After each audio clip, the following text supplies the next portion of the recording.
ओम शांति, ओम शांति, ओम शांति। आज 25 मई 2025 की अव्यक्त मुरली है। रिवाइज डेट है 4 सितंबर 2005। आज की अव्यक्त मुरली का शीर्षक है शिक्षा के साथ क्षमा और रहम को अपना लो, दुआएं दो, दुआएं लो तो आपका घर आश्रम बन जाएगा। शिक्षा के साथ क्षमा और रहम को अपना लो, दुआएं दो, दुआएं लो तो आपका घर आश्रम बन जाएगा। आज बाप दादा सर्व बच्चों के मस्तक में प्योरिटी की रेखाएं देख रहे हैं, क्योंकि ब्राह्मण जीवन का फाउंडेशन ही है पवित्रता। पवित्रता की रेखाएं कौन सी हैं जानते हो? पवित्रता सर्व को प्रिय है। पवित्रता सुख, शांति, प्रेम, आनंद की जननी है। पवित्रता मानव का सच्चा श्रृंगार है। पवित्रता नहीं तो मानव जीवन का मूल्य नहीं। जैसे देखते हो देवताएं पवित्र हैं, इसलिए ही माननीय और पूजनीय हैं। पवित्रता नहीं तो मानव जीवन को आजकल देख रहे हो। बाप दादा ने आप सभी बच्चों को ब्राह्मण जन्म का वरदान यही दिया, पवित्र भव, योगी भव। जिस आत्मा में पवित्रता है उसकी चाल चलन चेहरा चमकता है। इसलिए पवित्रता ही जीवन को श्रेष्ठ बनाने वाली है। वास्तव में आप सब बच्चों का आदि स्वरूप ही पवित्रता है, अनादि स्वरूप भी पवित्रता है।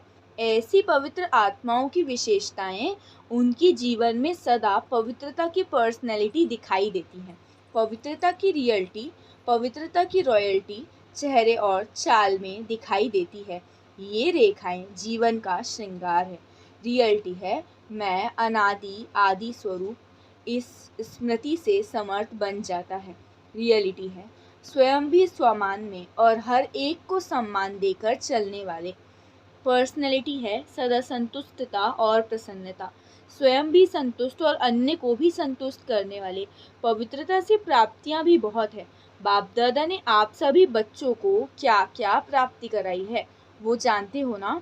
कितने खजानों से भरपूर किया है। अगर प्राप्तियों को स्मृति में रखें तो भरपूर हो जाए।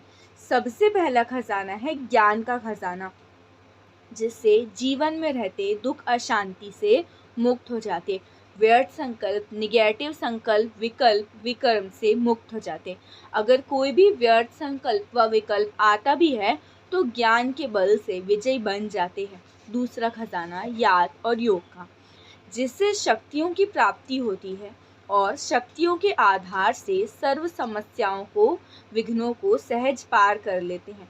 तीसरा खजाना धारणाओं का, जिससे सर्व गुणों की प्राप्ति होती है। और चौथा खजाना है सेवा का, जिसकी सेवा करते हो उसकी दुआएं मिलती हैं, खुशी प्राप्त होती है। तो कौन से 4 खजाने बताए? पहले तो ज्ञान का खजाना, दूसरा याद योग का खजाना, तीसरा धारणाओं का खजाना और फिर चौथा बताया है सेवा का खजाना। इतने खजाने बाप द्वारा सभी बच्चों को प्राप्त होते हैं। बाप सभी को एक जैसे ही खजाने देते हैं, कोई को कम ज़्यादा नहीं, लेकिन लेने वालों में फ़र्क हो जाता है। कई बच्चे खजाने प्राप्त कर लेते हैं, खाते पीते मौज करते, फिर मौज घर में ख़त्म कर देते हैं। और कोई बच्चे कार्य में लगाते लेकिन बढ़ाते जाते हैं। बढ़ाने की चाबी है खजाने को स्व के प्रति और दूसरों के प्रति यूज़ करना। जो यूज़ करता है वो बढ़ाता है। तो अपने आप से पूछो कि ये विशेष खजाने जमा हैं क्या कहेंगे? हाँ, थोड़ा थोड़ा। जिसके पास ये खजाने जमा हैं सदा भरपूर रहता है।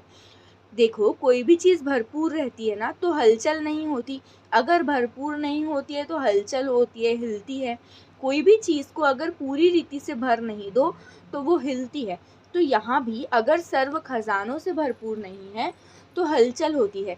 सदा ये नशा रहे कि बाप के खजाने मेरा जन्मसिद्ध अधिकार है, मतलब भगवान ने दिया है, आपने लिया, तो अब खजाने किसके हो गए? आपके हो गए ना। जिसके पास खजाने हैं वो कितना नशे में रहता है। कोई भी छोटा सा राजा का लड़का राजकुमार होता है, पता भी नहीं है कि पिता के पास क्या क्या खजाने हैं, लेकिन नशा रहता है ना कि जितना भी अपने पिता का है वो हमारा है। तो ऐसे बाबा कह रहे हैं कि अगर आपके अंदर खुशी की कमी रहती है ना तो उसका कारण है कि आपने सर्व खजानों को लिया नहीं है। आगे बाबा ने कहा आप सभी लक्की बच्चे हो।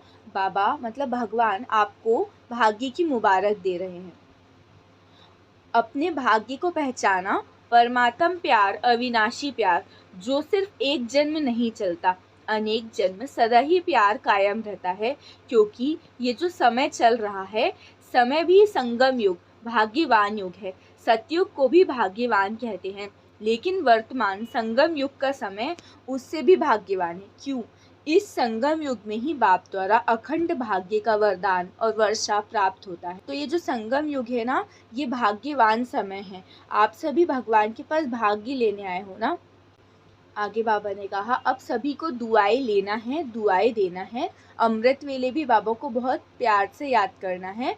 भगवान से सहज याद से दुआएं लो और सारा दिन दुआएं दो, दुआएं लो। ये कर सकते हो ना। आप परमात्मा के बच्चे, दाता के बच्चे दाता हो, मास्टर दाता हो, तो दाता का काम होता है देना। तो सबसे अच्छी चीज़ है दुआएं देना। कैसा भी व्यक्ति हो, लेकिन आपका भाई बहन है। परमात्मा के बच्चे तो भाई बहन हो ना। परमात्मा का बच्चा मेरा ईश्वरी भाई, ईश्वरी बहन है। उसको क्या देंगे? बद्दुआ देंगे क्या? नहीं ना।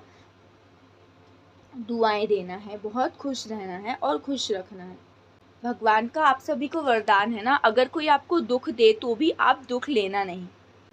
वो दे लेकिन आप लेना नहीं, क्योंकि देने वाले ने दे दिया, लेने वाले तो आप हो ना। अगर वो बुरी चीज़ देता है, दुख देता है, अशांति देता है, तो वो बुरी चीज़ है ना। तो बुरी चीज़ हमें नहीं लेनी है। अगर अभी से दुख नहीं लेंगे तो आधा दुख आपका दूर हो जाएगा। लेंगे ही नहीं ना। आप दुख के बजाय उसको सुख दे दो तो दुआएं मिलेंगी। शुभ भावना, शुभ कामना रखो। अब बाबा ने कहा कि शिक्षा दो, लेकिन शिक्षा देने की सर्वोत्तम विधि है क्षमा का रूप बन के शिक्षा दो। सिर्फ शिक्षा नहीं दो, रहम क्षमा भी करो और शिक्षा भी दो। दो शब्द याद रखो, शिक्षा और क्षमा, रहम। अगर रहमदिल बन के अगर रहमदिल बन के उनको शिक्षा देंगे तो आपकी शिक्षा काम आएगी। अगर रहमदिल बन के नहीं देंगे तो शिक्षा एक कान से सुनेंगे और दूसरे से निकल जाएगी और फिर धारणा नहीं होगी। तो इसलिए शिक्षा के साथ साथ में क्षमा भी चाहिए, शुभ भावना और शुभ कामना चाहिए। तो ये जो शुभ भावना और शुभ कामना है ना, ये रहम करने की विधि है। जो कि कहते हैं ना, सच्चा प्यार पत्थर को भी पानी कर देता है। ऐसा क्षमा स्वरूप की जो शिक्षा है ना, इससे आपका कार्य जो चाहते हो ना, ये नहीं करे, ये नहीं हो, ये नहीं हो, वो प्रत्यक्ष दिखाई देगा। आपके रहमदिल बन शिक्षा देने का प्रभाव उस कठोर दिल को भी परिवर्तन कर देगा। तो क्या वरदान मिला? ना दुख लेना है और ना दुख देना है। अच्छा, चारों ओर के देश विदेश के बच्चों की याद बाबा को मिल रही है। चाहे फ़ोन द्वारा याद भेजी है, चाहे पत्र द्वारा, चाहे दिल में याद किया है, तो बाबा सभी बच्चों को, चाहे भारत के विदेश के, रिटर्न में दुआएं और पद्मगुणा याद प्यार दे रहे हैं। चारों ओर के परमात्म प्यार के अधिकारी बच्चों को, चारों ओर सर्व खजानों से भरपूर, निर्विघ्न, निर्विकल्प, निर्व्यर्थ संकल्प रहने वाली श्रेष्ठ आत्माओं को, साथ साथ सर्व परिवर्तन करने और कराने के उमंग उत्साह में उड़ने वाले बच्चों को, साथ साथ बाप दादा को सच्ची दिल का समाचार देने वाले सच्चे दिल वाले बच्चों को विशेष दिलाराम के रूप में, बाप के रूप में, शिक्षक के रूप में, सद्गुरु के रूप में पद्म गुणा याद प्यार और नमस्ते। अब कहो, हम रूहानी बच्चों की रूहानी बाप दादा को याद प्यार, गुड मॉर्निंग और नमस्ते नमस्ते नमस्ते। शुक्रिया बाबा, शुक्रिया। वरदान: भटकती हुई आत्माओं को यथार्थ मंजिल दिखाने वाले चैतन्य लाइट माइट हाउस भव। भटकती हुई आत्माओं को यथार्थ मंजिल दिखाने वाले चैतन्य लाइट माइट हाउस भव। विस्तार: किसी भी भटकती हुई आत्मा को यथार्थ मंजिल दिखाने के लिए चैतन्य लाइट माइट हाउस बनो। इसके लिए दो बातें ध्यान पर रहें। पहली, हर आत्मा की चाहना को परखना। जैसे योग्य डॉक्टर उसे कहा जाता है जो नब्ज को जानता है, ऐसे परखने की शक्ति को सदा यूज़ करना।